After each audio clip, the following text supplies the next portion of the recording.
See this plane? It's America's Mach 3 super bomber that you never heard about.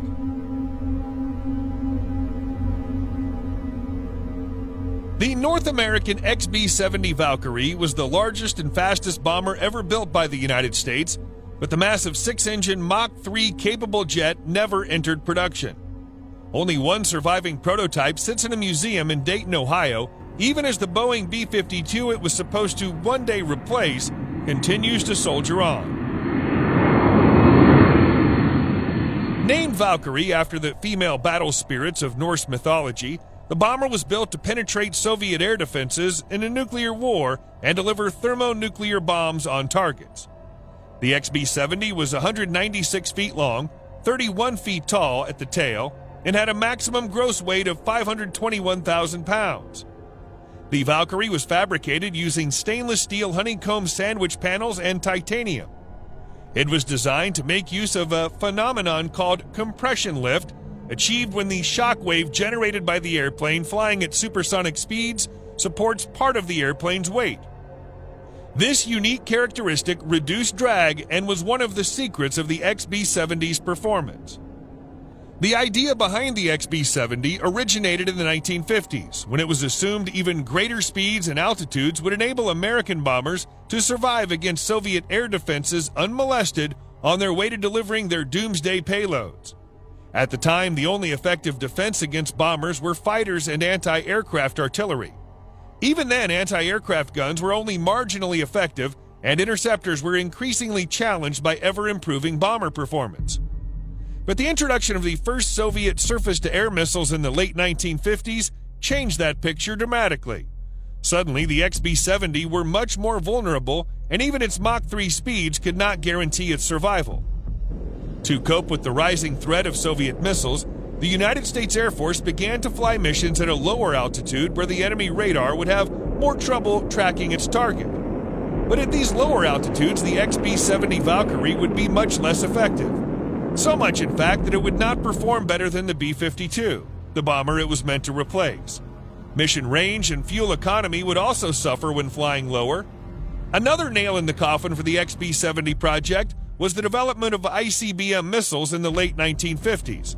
The Valkyrie was specifically designed to carry the heavy nuclear weapons, but now the ICBMs threatened the role of the aircraft. President Eisenhower was not a big believer in the Valkyrie project, as he saw no real need for the aircraft. His main points against it were the same as the above-mentioned ones. Rockets and missiles were a threat, and ICBMs were a cheaper, more effective way of doing the same thing, he said. He also pointed out that the aircraft, that was still in development, would be obsolete by the time it was ready for full-scale manufacturing. Technology would simply have caught up to the Valkyrie. The Eisenhower administration cut the project to a single prototype. Kennedy, however, endorsed the XB-70, and it actually became part of his election campaign to do so. But at the time he became president, the XB-70 Valkyrie project had already cost equal to almost $7 billion today, a hefty sum for a bomber. So in 1961, he canceled the project. It had become too expensive and unnecessary. Instead, Kennedy changed the XB-70 program to a research project. The Valkyrie was perfect for exploring the effects of supersonic flight and propulsion. North American Aviation completed the first prototype, called AV-1, in May 1964 in Palmdale, California. A second prototype, the AV-2, quickly followed in October the same year. A third prototype was planned but got canceled. In September 1964, the first XB-70 embarked on its first flight. The Valkyrie first went supersonic when it reached Mach 1.1 on the third test flight on October 12, 1964. It first surpassed Mach 3 on October 14, 1965, where the AV-1 reached Mach 3.02 at 70,000 feet. The AV-2 followed its sister's footsteps and became the one to hold the record for the highest speed of the two prototype aircraft.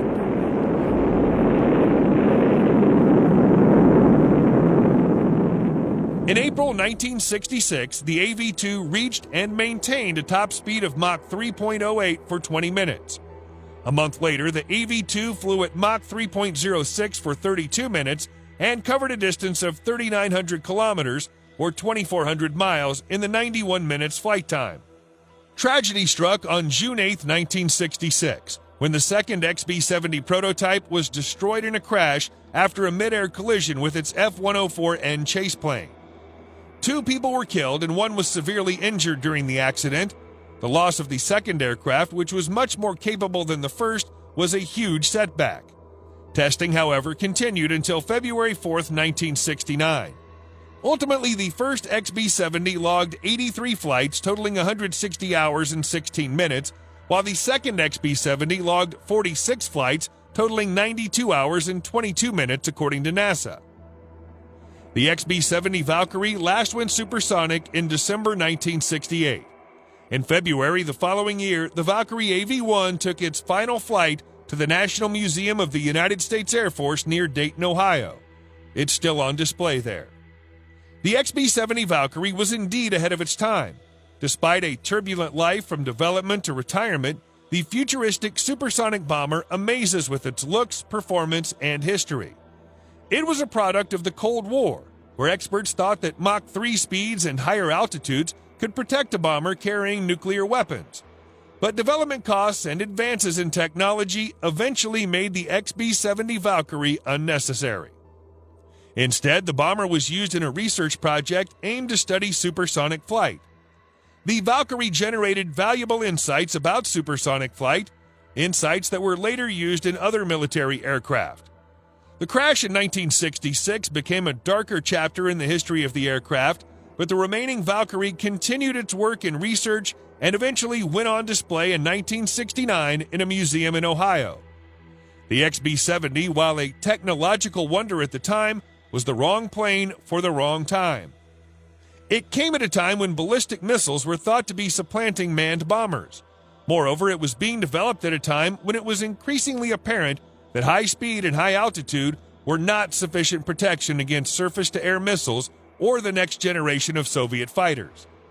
Though its intended role as a strategic bomber was unsuccessful, the Valkyrie project contributed to later projects like the B-1B Lancer bomber, the SR-71 Blackbird spy plane, and other projects. More's the pity. It would likely have been the fastest bomber ever.